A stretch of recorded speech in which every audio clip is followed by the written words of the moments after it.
కొన్ని పేర్లు అనేవి చరిత్రలలో నిలిచిపోతూ ఉంటాయి. వాస్తవంగా మాట్లాడితే చంద్రబాబు నాయుడు గారు 16 ఏళ్ళు పరిపాలనలో ఇదిగో ఇది చంద్రబాబు నాయుడు గారు చేశారు, ఈ విధానం అనేది చంద్రబాబు నాయుడు గారు తీసుకొచ్చింది అని చెప్పి గుర్తుంచుకునేది ఏదీ లేదు. చంద్రబాబు నాయుడు గారు మాత్రం నేనే టార్చ్ లైట్ కనిపెట్టాను, నేనే సెల్ ఫోన్ కనిపెట్టాను, నేనే మీ అందరికి ఇంగ్లీష్ నేర్పించాను, నేనే మీ అందరికి ఇట్ట బతకాలని నేర్పించాను, అసలు నేనే నేనే నేనే నేనే నేనే నేనే అని చెప్పుకుంటూ ఉంటారు. కానీ నిజం ఏంటని జనాలకు తెలుసు. ఆయన చెప్పే సైబర్ టవర్స్ సంబంధించిన ఇష్యూ కూడా అసలు పాపం నేదురుమల్లి జనార్దన్ రెడ్డి గారు Rajiv Gandhi information technology park పేరిట ఆయన స్టార్ట్ చేశాడు. అది చంద్రబాబు నాయుడు గారు తర్వాత వచ్చి ఆయన పేరు మార్చి సైబర్ టవర్స్ పేరిట ఈయన క్రెడిట్ చోరీ చేశారు.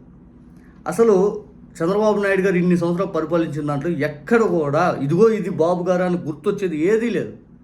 జగన్ గారు 5 సంవత్సరాలు పరిపాలించారు, రాజశేఖర రెడ్డి గారు 5 సంవత్సరాలు పరిపాలించారు. వీళ్ళ హయాంలో జరిగినటువంటి ప్రతి ఇష్యూని జనాలకి ఇప్పటికీ తెలుసు. జనాలు అది క్రెడిట్ చోరీ చేయాలన్నా కూడా అది పూర్తి స్థాయిలో అది అవ్వని విధంగానే మాట్లాడుతూ ఉంటారు. ఉదాహరణకి ఆరోగ్యశ్రీ చంద్రబాబు నాయుడు గారు ఆయన అంతకుముందు 9 ఏళ్ళు అధికారం ఉంటే ఆయన గుర్తుకు రాల. తర్వాత ఎన్టీఆర్ హెల్త్ అండ్ ఇది అని పేరు మార్చారు. ఆనాడు పేరు మార్చినా కూడా రాజశేఖర రెడ్డి గారికి ఆరోగ్యశ్రీ అనే జనాల్లో తిరుగుతూ ఉంటారు. ఎవరైనా అడిగితే ఏ పల్లెటూరు పోయినా ఏందమ్మా ఏంది పరిస్థితి అయిందంటే ఆరోగ్యశ్రీ చేయించుకున్నామయ్యా. ఆరోగ్యశ్రీ జగన్ గారు ఇంప్లిమెంట్ చేసిన ఆరోగ్యశ్రీ పేరే, చంద్రబాబు నాయుడు గారు ఇంప్లిమెంట్ చేసిన ఆరోగ్యశ్రీ, కేసీఆర్ గారు ఇంప్లిమెంట్ చేసిన ఆరోగ్యశ్రీ. దేశంలో వాళ్ళు ఆయుష్మాన్ భవ అని పేరు పెట్టుకుని నరేంద్ర మోడీ గారి ప్రభుత్వం ముందు తీసుకెళ్ళి కూడా ఆరోగ్యశ్రీ. ఇదే ఆరోగ్యశ్రీని మన ఒబామా కేర్స్ అని చెప్పి అమెరికా వాళ్ళు కూడా ఇంప్లిమెంట్ చేశారు. వాస్తవంగా అంత ఆరోగ్యశ్రీ అని అంత బలంగా పబ్లిక్లోకి వెళ్ళిపోయింది. ఇక రాజశేఖర రెడ్డి గారి హయాంలో ఎన్నో పథకాలు కానీ లేకపోతే పూర్తి స్థాయిలో ఆంధ్రప్రదేశ్లో ప్రతి ప్రాజెక్ట్ ఈరోజు రాజశేఖర రెడ్డి గారి పేరు మీద ఉండాలి. ఇంక్లూడింగ్ పోలవరం, వెలుగొండ చాలా ప్రాజెక్టులు పర్మిషన్లు తీసుకొచ్చింది ఆయన. చంద్రబాబు నాయుడు గారు 9 ఏళ్ళు అధికారంలో ఉంటే ఏ ఒక్క ప్రాజెక్టు కూడా శంకుస్థాపన అనేది చేస్తారు కానీ దాని తాలూకు పర్మిషన్ ఉండదు, ల్యాండ్ అక్విజిషన్ ఉండదు. రాజశేఖర రెడ్డి గారు పాపం మహానేత, ఆయన అన్నీ చేసిపోతే చంద్రబాబు నాయుడు గారు నాదే నాదే నాదే అని కొట్టుకుంటూ ఉంటారు తప్పు.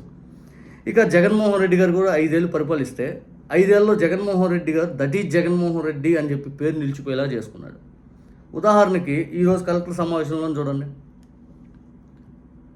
Sir, SGSW, sir, I request all the secretaries stop using GSWs and start using SGSWs. మనమే మాట్లాడకపోతే GSW కాదు, ఇప్పుడు స్వర్ణ గ్రామాలు, స్వర్ణ wards. All of you has to talk correct. From now onwards, it is Swarna Grama or Swarna Wards.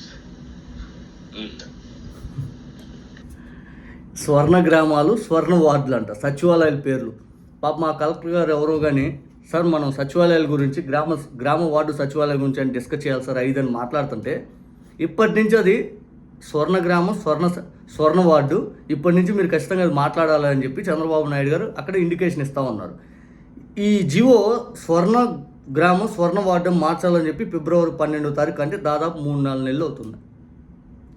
ఈ 3-4 నెలలు అయితే GO ఇచ్చి ఇప్పటికి కూడా సచివాలయాలు అని చెప్పి మీ కలెక్టర్ల సమావేశంలో కూడా మాట్లాడుతున్నారంటే అది ఎంత ఇంపాక్ట్ క్రియేట్ చేసింది చూడండి. ఏ పల్లెటూరు అయినా వెళ్దాం, ఎక్కడికైనా వెళ్దాం, ఎవరైనా స్వర్ణ గ్రామం, స్వర్ణ వార్డు అని రానున్న 3 ఏళ్ళలో కూడా అంటారని చూసుకోండి.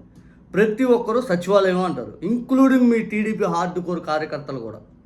ఎక్కడికి వెళ్ళినా ఈ ఊర్లో సచివాలయం ఎక్కడ అంటే ఆ పలానా ఎక్కడ అంటారు. ఈ ఊర్లో స్వర్ణ గ్రామం ఎక్కడైనా యాడ్ అడుగుతారు.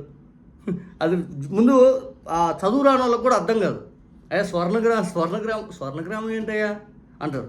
సచివాలయం అంటే ఆ పలానా ఎక్కడ అంటారు. అంత పబ్లిక్లోకి అంత బలంగా చొచ్చుకుపోయినటువంటి వ్యవస్థ, గ్రామ సంక్షేమం, గ్రామ అభివృద్ధి, గ్రామానికి సంబంధించిన పరిపాలన ప్రతి ఇంటికి చేరువేసే క్రమంలో అది తీసుకొచ్చారు.